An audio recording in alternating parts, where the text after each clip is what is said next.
Hello and namaskar to all the students. आज चाहिँ मैले नेपाली भाषामा खास गरी सिएचआरडीको वेबसाइटहरूमा तपाईहरूले इङ्ग्लिस मिडियममा अङ्ग्रेजीका विभिन्न सामग्रीहरू पाउनु भएको छ। कतिपयले त्यो बुझ्नु भएको छैन गाउँठाउँका ग्रामीण क्षेत्रका विद्यार्थीहरूलाई भनेर म आफै पनि ग्रामीण क्षेत्रको शिक्षक भएको हुनाले मैले तपाईहरूलाई यो चाहिँ नेपाली माध्यममा आज चाहिँ प्रयोग गरेर तपाईहरूलाई रिडिङ सेक्सनको 40 नम्बरको चाहिँ सकेसम्म हाम्रो इक्जामको फर्मेट कस्तो हुन्छ र हाम्रो तयारी कस्तो हुनुपर्छ भन्ने कुरामा तपाईहरूलाई म त्यता लाँदैछु। तपाईहरुको एसई रिडिङको केही टिप्सहरू मैले तपाईलाई दिन चाहन्छु। सबैभन्दा पहिला हामी रिडिङ गर्दाखेरि एकदमै एउटै टेक्स्टमा झुमेर एकदम लङ टर्म ह्याङ भएर लङ टर्मसँग दिमागलाई दुःख दिएर बस्ने हैन। यसका सर्टेन प्रोसेसहरू हुन्छन्। यी प्रोसेस गर्यो भने हाम्रो काम छुट्क्याइलो हुन्छ, हाम्रो नतिजा नम्बर मार्क्स आउने सम्भावना पनि धेरै हुन्छ। त्यही भएर हामी ट्याक्क स्टेपमा गइहाल्नुपर्छ र त्यो अनुसारबाट हामीले चाहिँ क्वेशन चाहिँ सल्भ गर्नुपर्छ। सबै क्वेशनका आन्सरहरू टेक्स्टबाट मिल्छ।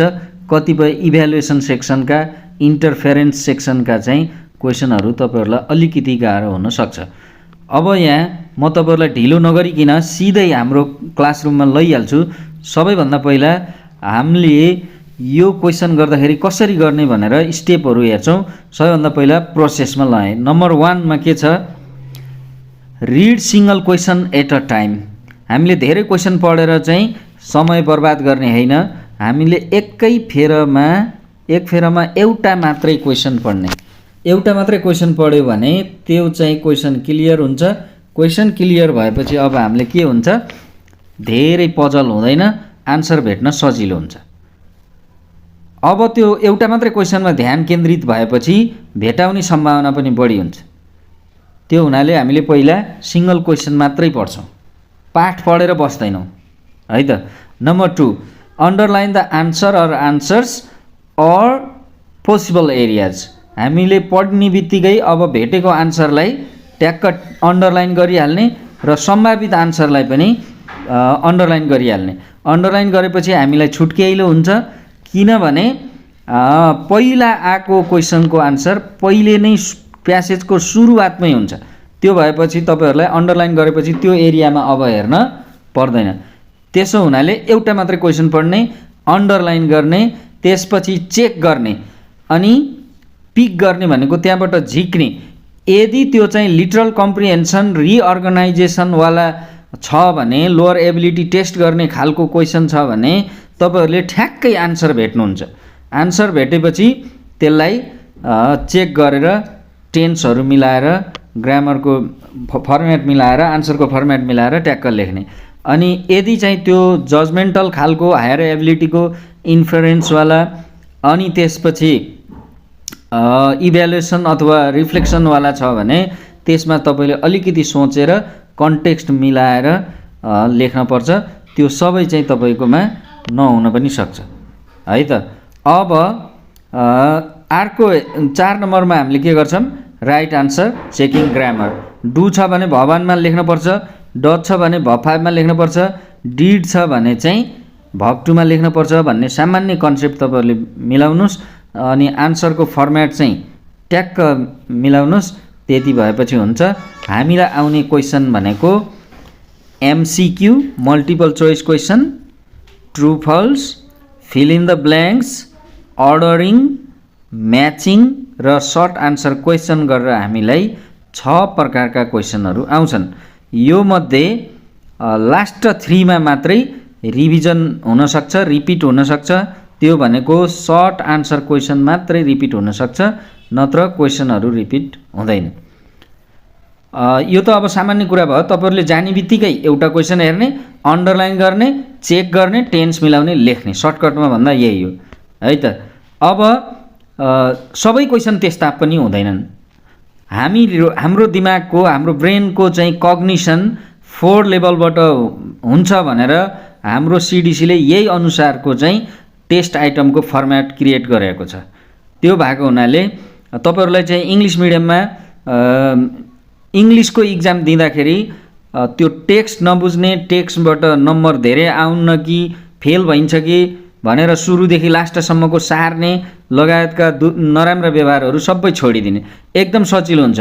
लिटरल कम्प्रिहेन्सन भनेको ठ्याक्कै पिक गर्ने, फ्याक्टहरू पिक गर्ने, कति बजे उनी गइन्, 5 बजे गइन् भन्ने खालका क्वेसनहरू, उनको नाम के हो, राम हो, उनको नाम के हो, सीता हो भन्ने खालका क्वेसनहरू चाहिँ लिटरल कम्प्रिहेन्सन हुन्। यिनीहरू चाहिँ फ्याक्चुअल हुन्छन्, फ्याक्टमा आधारित हुन्छन् र यिनीहरू एकदमै सजिलो हुन्छन्। त्यो हुनाले 16 नम्बर त तपाईँहरूको त्यहाँबाट आउँछ। यो खाले सजिला क्वेसनहरू पनि छन् यो टेक्स्टमा भनेर बुझ्नुहोस्। 16वटा क्वेसन लिटरल कम्प्रिहेन्सनबाट आउँछ। लिटरल कम्प्रिहेन्सन भनेको राइट दियर हुने, ठ्याक्कै भेटिने, ट्याक्कै पिक गर्ने, वर्ड अथवा फ्रेज पिक गर्ने अथवा क्लज पिक गर्नेवाला क्वेसन हुन्छ लिटरल कम्प्रिहेन्सनमा। 16वटा ल हेर्नुहोस्, 40 मा 16 त एकदम इजी खाले क्वेसन हुन्छ। अनि त्यसपछि अर्को रिअर्गनाइजिङ हुन्छ। रिअर्गनाइजिङ भनेको त्यहाँ भएको एउटा मात्रै फ्याक्ट होइन, एउटादेखि 3टा 4वटासम्मका फ्याक्टहरू तलमाथि नै हुनसक्छ, एउटै लाइनमा पनि हुनसक्छ, तिनीहरू अर्डरमा कमा गर्दै लेख्ने खालका हुन्छन्, त्यो चाहिँ रिअर्डरिङ हो। अनि त्यसपछि अर्को छ इन्फेरेन्स। इन्फेरेन्स भनेको हल्का सिचुएसन हेरेर गेस गर्ने हो, ठ्याक्कै सेम छैन।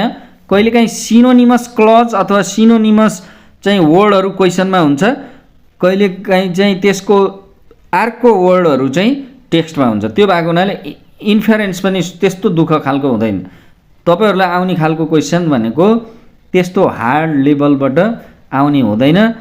इभ्यालुएसन र रिफ्लेक्सनमा मात्रै तपाईँको चाहिँ 3 नम्बरको अलिकति सोचेर गर्नुपर्ने, वाट डु यु थिङ्क भन्ने खालको, जस्टिफाई योर आन्सर, एक्सप्लेन भन्ने खालको 3 नम्बर मात्रै आउँछ। नत्र माथिका क्वेसनहरू अलमोस्ट त्यही हुन्छन् र अलिकति इन्फेरेन्सलाई चाहिँ थोरै टाइम दिन पर्ला, नत्र भने ट्याक्कै भेटिने खाले हुन्छन्। यो चाहिँ तपाईँहरूले एकदमै बुझ्न पर्ने कुरा हो। यो कतिपय टिचरले पनि बुझ्न पर्ने कुरा हो। लिटरल कम्प्रिहेन्सनमा कस्ता खाले क्वेसन आउँछन् भन्ने कुरा बच्चालाई राम्ररी सिकाउनुपर्छ। लिटरल कम्प्रिहेन्सनमा 16 नम्बर चाहिँ हाम्रो फ्याक्ट्सहरू ट्याक्क भेट्ने वर्डहरू फ्रेजहरू चाहिँ ठ्याक्कै आउँछ। यो कुरा चाहिँ हामीले याद गर्नु पर्यो। अर्को छ रिअर्गनाइजिङमा तिनै फ्याक्टहरू तलमाथि हुनसक्छ, रिअर्डरिङ गर्नुपर्ने हुनसक्छ। वर्ड देख्ने बित्तिकै तपाईँहरूले बुझ्नुहुन्छ, रिअर्गनाइज गर्ने कमा गरेर लेख्न पर्ने हुनसक्छ। त्यो खाले अलिकति त्योभन्दा हायर लेभल भयो।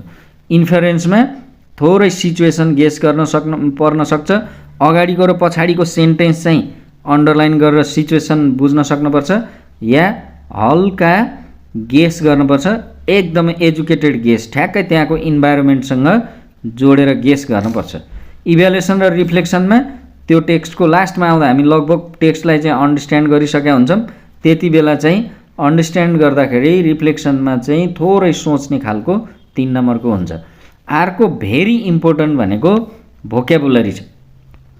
अब यो भोक्याबुलरीको 5 नम्बर यति इम्पोर्टेन्ट छ भोक्याबुलरीको 5 नम्बर। तपाईँहरूको यसमा चाहिँ सिनोनिम एन्टोनिम पनि सोध्न मिल्ने भयो, अनि त्यसपछि यसमा चाहिँ मिनिङ पनि सोध्न मिल्ने भयो।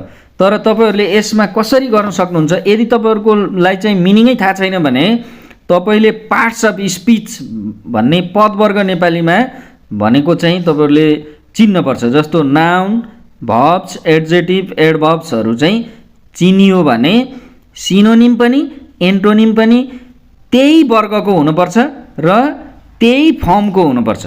भन्न खोजेको, यदि सुपरलेटिभ डिग्रीमा छ भने भोक्याबुलरीको चाहिँ सिनोनिम पनि एन्टोनिम पनि सुपरलेटिभ डिग्रीमै हुनुपर्छ। भर्ब 2 मा छ भने भर्ब 2 मै हुनुपर्छ, नाउनमा छ भने नाउनमै हुनुपर्छ, फ्रेजमा छ भने फ्रेजमै हुनुपर्छ,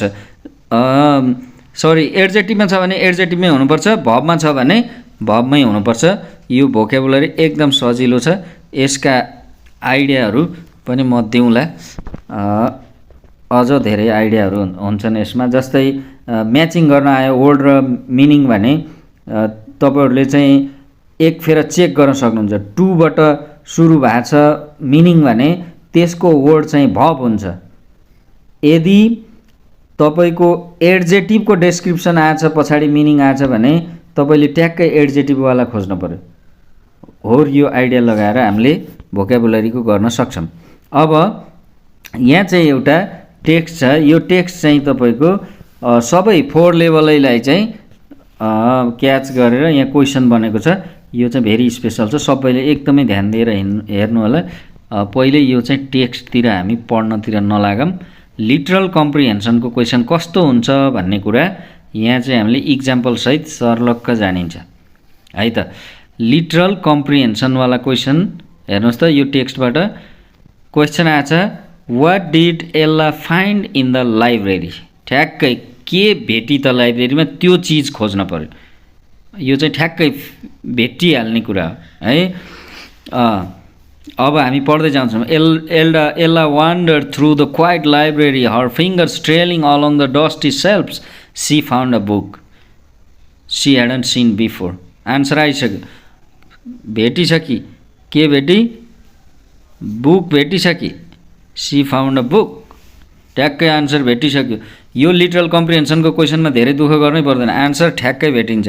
अब यहाँ हेर्नुहोस्, तपाईको यो क्वेसनमा what did Ella found in the library, she found a book and that is she hadn't seen before. कहिले पनि पहिला नदेखेको बुक चाहिँ उनले भेटिछन्। अब आन्सर आयो, she found a book with a photograph of a young woman inside भनेर भने अ बुक मात्रै भन्दा पनि यसको आन्सर पुग्छ। यो लिटरल कम्प्रिहेन्सनको क्वेसन हो। एउटा गरिदिएँ मैले। अर्को रिअर्गनाइजेसनमा हेर्नु त, what happened after Ella open the book. त्यो खोलेपछि के भयो? After Ella open the book. अब यहाँ हामी फेरि जान्छौँ, बुक खोलेको कहाँ छ त्यहाँ खोज्छौँ। अब माथितिर हामी जाँदैनौँ, किनभने माथिको आन्सर यहाँ अ बुक भन्ने मेन आन्सर यहाँ आइसक्यो। मेन आन्सर यहाँ अघि आइसक्यो। अब हामी कहाँ जान्छौँ? बुक ओपन गरेपछि के भयो? As she opened it, a small photograph fell out, a picture of a young woman standing by a large oak tree smiling softly. ल, यही आन्सर आइसक्यो। भेटेपछि के भयो? A small photograph fell out. यहीँबाट क्लियर भइसक्यो। What happen after Ella open the book, a photograph of a young woman fell out which she studied before putting it back and leaving the library. यसरी ट्याक्क हामीले आन्सरलाई reorganize गऱ्यौँ। अर्को छ इन्फरेन्सवाला question. इन्फरेन्समा why might Ella feel connection to the woman in the photograph. फोटोग्राफमा भएको वुमनसँग उसको कस्तो कनेक्सन भयो? गेस गर। माइट भनेको छ, कस्तो खाले गरी होली। अब हामी फेरि पढ्दै जान्छौँ। अब यता हामी जाँदैनौँ। She studied the photograph for a moment feeling a strange connection to the woman. She placed the photo back inside and quietly left the library, her mind filled with questions. Who was the woman in the picture? Why did she feel so familiar? अब हेर्नुहोस्, picture भेटेपछि त्यो पिक्चरसँग उसको relation कसरी बन्यो? Feeling आयो नि, उसलाई फिलिङ कसरी आयो भनेर यहाँ के हुनसक्छ भनेर क्वेसन सोधेको छ। अब आन्सर हेर्नु, Ella may feel connection to the woman because she could resemble someone familiar to her. अब यहाँ ठ्याक्कै हामीले गेस गऱ्यौँ, ऊ जस्तै कोही पो देखि कि उसलाई रिजेम्बल गर्ने उस्तै हुने खालको कोही मान्छे त्यो फोटोमा देखि कि, त्यही भएर भयो कि। or perhaps there is something about the image that evokes a deep personal emotion or memory. त्यहाँ केही त्यस्तो चिज थियो कि उसको इमोसन मेमोरीलाई चाहिँ इभोक गर्ने खालको भनेर हामीले यहाँ चाहिँ केही गेस गर्न सक्यौँ। इन्फरेन्स भनेको मेकिङ गेस सिचुएसनबाट। अर्को इभ्यालुएसन छ। इभ्यालुएसनमा हामीले सिधै जजमेन्ट गर्छौँ, टेक्स्टको पुरै रिफ्लेक्सन गर्छौँ। भनेको टेक्स्ट हामीले मूल्याङ्कन गर्छौँ र त्यसलाई चाहिँ जस्टिफाई गर्छौँ। What could the photograph symbolize and how does it contribute to the story's theme. त्यो फोटोले के सिम्बोलाइज गर्छ अनि यसले चाहिँ कथाको थिममा के योगदान गर्छ भनेको छ, के प्रभाव पार्छ भनेको। अब हेर्नु, the photograph could symbolise a connection between the past and present. ल हेर्नुहोस्, यतिसम्म सोच्न पर्यो। इभ्यालुएसनमा आएपछि अब फोटोग्राफ भनेको एउटा मेमोरेन्डम जस्तो भयो, त्यसले चाहिँ के गरिदिन्छ, पुरानो कुराहरूलाई सम्झाइदिन्छ र नोस्टाल्जिक बनाइदिन्छ। त्यो भएको हुनाले त्यो कुरा त यहाँ केही पनि छैन, तर हामीले चाहिँ सोचेर गर्नुपर्ने भयो, किनभने यो चाहिँ जजमेन्ट लेभलको हाइएस्ट लेभलको क्वेसन हो, evaluation. The photograph could symbolize a connection between the past and present or mystery in Ella's life. It evokes a sense of curiosity and nostalgia suggesting themes of memory, identity or responses भनेर यसरी ट्याक्क explain गरिदिएको छ। अब त्यति पढ्दाखेरि यो कुरा चाहिँ बुझ्नु पऱ्यो, फोटोले उसलाई कस्तो कनेक्सन दियो अथवा फोटोले के सिम्बोलाइज गर्यो, के सिम्बोलाइज गर्छ भन्ने कुरा हामीले दिनु पऱ्यो है त। ल अब भोकेबुलरीको कुरा अघि चलेको थियो, अझै क्लियर हुन छ भने भोकेबुलरीको लागि केही टिप्सहरू यहाँ छ। If you don't know the meaning थाहा छ भने भोकेबुलरी सक्यो, ट्याक्कै भइहाल्छ। यदि मिनिङ थाहा छैन भने identify parts of speech of major word class. अब तपाईँहरूलाई आउने क्वेसन भने नाउनबाट, भर्बबाट, एड्जेक्टिभ, एडभर्बबाट नै हुन्छ। तिनीहरू मेजर वर्ड क्लासमा पर्छन्, यिनीहरूले मिनिङ बोकेका हुन्छन्। यिनीहरूलाई लेक्जिकल वर्ड्स पनि भनिन्छ, यिनीहरू मेजर वर्ड हुन्। यिनीहरू चाहिँ कन्टेन्ट वर्ड पनि भनिन्छ। कन्टेन्ट वर्ड भनेको मिनिङ बोक्नेवाला वर्ड हो भने माइनर वर्ड चाहिँ फङ्सनल हुन्छ। अब हामी त्यता नजाउँ। Identify parts of speech. Parts of speech हामीले फेला पार्नु पऱ्यो, पदवर्ग, नेपालीमा पदवर्ग फेला पार्नु पऱ्यो। अनि सिनोनिम पनि एन्टोनिम पनि एउटै पदवर्गको हुनुपर्छ, यो कुरा बुझ्नु पऱ्यो। अनि त्यसपछि यो भर्बको पनि भर्ब 2 छ भने आन्सर पनि भर्ब 2 हुनुपर्छ, सेम फर्ममा हुनुपर्छ भन्ने कुरा नि बुझ्नु पऱ्यो। एड्जेक्टिभ हो भने एड्जेक्टिभ पनि हुनु पऱ्यो। यदि त्यो कम्प्यारेटिभ छ भने त्यसको आन्सर सिनोनिम भयो भने एन्टोनिम भए पनि कम्प्यारेटिभै हुन्छ। एडभर्बको नि सेम कुरा हो है त। अब यदि एडभर्ब चाहिँ क्वेसनमा आछ सोध्याछ, त्यसको एन्टोनिम सोध्याछ अथवा सिनोनिम सोध्याछ भने त्यो चाहिँ एड्जेक्टिभ हुन सक्दैन, भर्ब हुन नि सक्दैन, नाउन हुन नि सक्दैन। त्यही भएर वर्ड क्लास चिनेपछि र यसको फर्म्सहरू चिनेपछि सजिलो हुन्छ। यहाँ भनेको छ identify the firms of the question word. त्यहाँ क्वेसनमा दिएको वर्ड जुन क्वेसनको चाहिँ हामीलाई सोध्या छ, सेन्स रिलेसन मिनिङ सोध्या छ, सिनोनिम या एन्टोनिम, त्योमा चाहिँ हामीले फर्म्स फेला पार्नु पऱ्यो है त। फर्म्स भनेको अघि मैले भने यदि भर्ब 4 फर्ममा छ भने आन्सर भर्ब 4 मै हुनसक्छ है, त्यहीबाट चेक गर्नु हुनैपर्छ है त। अनि सुपरलेटिभ छ भने सुपरलेटिभै हुनुपर्छ भनेर बुझ्नु पऱ्यो। नाउन प्लुरल छ भने प्लुरलै नाउन हुनु पऱ्यो, सिनोनिम भयो नि एन्टोनिम भयो नि। अब हामीलाई सजिलो छुट्क्याइलो हुन्छ, गेस गर्न सजिलो हुन्छ। जस्तै यहाँ इक्जाम्पल छ हेर्नु त, लिस्ट छ, लिटल, लेस, लिस्ट हुन्छ, यो सुपरलेटिभ डिग्री छ। मस्ट छ यहाँ हेर्नुहोस्, मस्ट पनि मच अथवा मेनी दुइटैको मोर मस्ट हुन्छ। मचको चाहिँ के भयो, much, more, must, many, more, must नै हुन्छ। त्यो भएपछि यो पनि एड्जेक्टिभ हो, यो पनि एड्जेक्टिभ हो, यो पनि सुपरलेटिभ हो, यो पनि सुपरलेटिभ हो। यसरी फर्म्सहरू चिन्यो भने हामीलाई सजिलो हुन्छ। यो दुईटा ट्रिकले चाहिँ भोकेबुलरीको एकदम सजिलोसँग हामीले गर्न सक्छौँ है त। अघि मैले भनिसकेको छु, यदि मिनिङ छ र पछाडि टुसँग भवन आछ भने एकदम क्लियर हुनुहोस्, यो चाहिँ भर्ब यसको आन्सर हुन्छ, सिङ्गल वर्ड। यसरी हो। यो तीनटा कुरा म फेरि सर्टमा रिभाइज गरिदिन्छु। पदवर्ग पत्ता लगाउने, पदवर्ग जुनमा पर्छ त्यसैमा सिनोनिम पनि एन्टोनिम पनि पर्छ। अनि त्यसपछि त्यसको फर्म्स पत्ता लगाउने, भर्ब 2 भर्ब 3 कुन छ त्यही फर्मको आन्सर हुनुपर्छ। कम्पेरेटिभ सुपरलेटिभ सबै क्याटेगोरीको फर्म पनि मिल्नुपर्छ, बल्ल सिनोनिम या एन्टोनिमको जोडी मिल्छ। अब तपाईँहरूलाई यति भनिसकेपछि मैले यो भोकेबुलरीमा अलिकति केही अरू थप कुराहरू भन्छु। तपाईँहरूले एफिक्सेसन भन्ने सुन्नु भएको छ भने, एफिक्सेसन भनेको प्रिफिक्स र सफिक्स थपेर अर्को वर्ड बनाउने प्रक्रिया हो।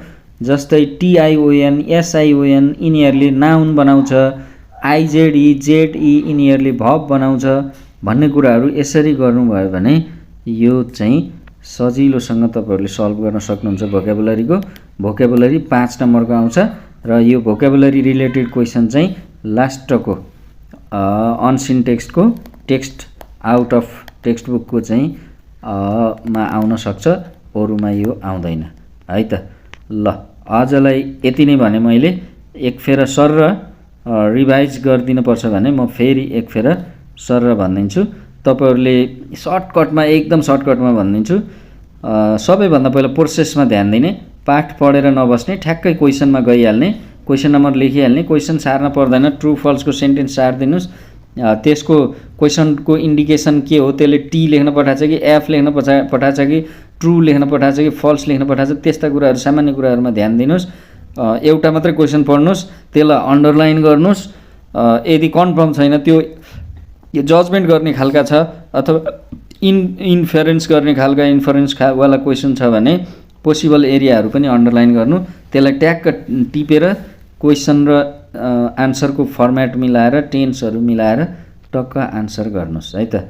अनि हो यो 4 लेभल बुझ्नुभयो भने क्वेसन छोड्नै हुँदैन। यो 4 लेभलको लिटरल कम्प्रिहेन्सन भन्ने चाहिँ एकदमै ठ्याक्कै भेटिने खालको हुन्छ, राइट दिएर हुन्छ, ट्याक्कै भेटिन्छ, वर्डमा फ्रेजमा हुन्छ।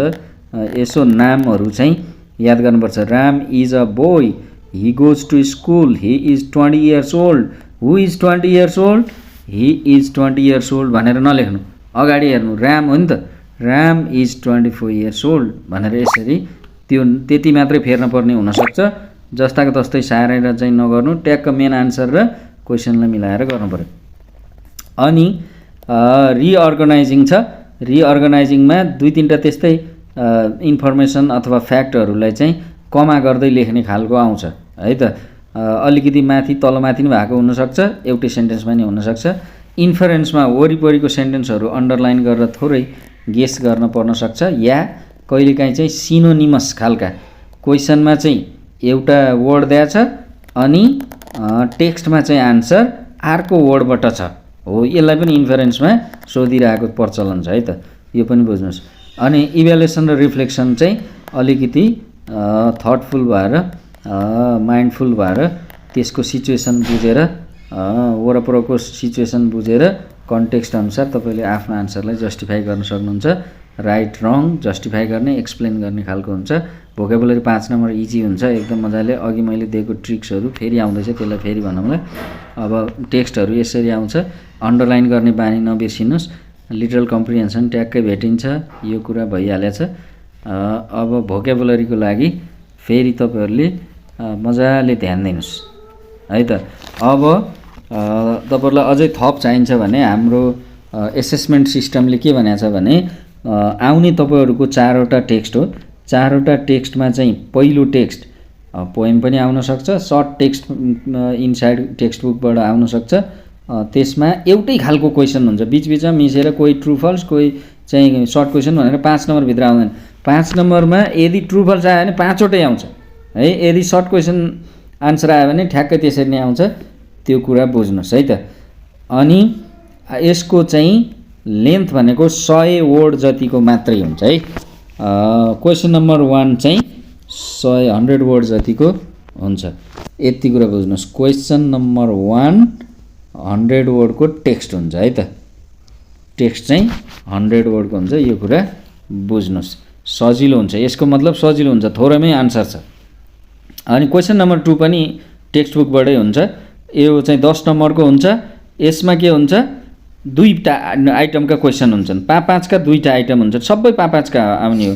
अनि यसको लेन्थ भनेको 200 हुन्छ। 10 नम्बरकोलाई 200, 5 नम्बरकोलाई 100 भनेपछि फेरि अब अर्को चाहिँ कोर्स टेक्स्ट बुक भन्दा बाहिरको एउटा रिडिङ आउँछ, त्यो आउँछ 10 नम्बरको। 10 नम्बरमा तपाईहरूलाई चाहिँ त्यसमा 2टा मात्रै आइटमका क्वेसनहरू आउँछ, क्वेसनहरू रिपिट हुँदैन, सर्ट आन्सर क्वेसन चाहिँ रिपिट हुनसक्छ लास्टमा, त्यो कुरा बुझ्न पर्यो है त। अनि क्वेसन नम्बर 4 मा 15 नम्बरको आउँछ, यो एकदमै ख्याल गर्ने। क्वेसन नम्बर 4 मा आउने क्वेसनका टाइपहरू, टेक्स्टका टाइपहरू यो क्लियर भएर बस्नुहोस्।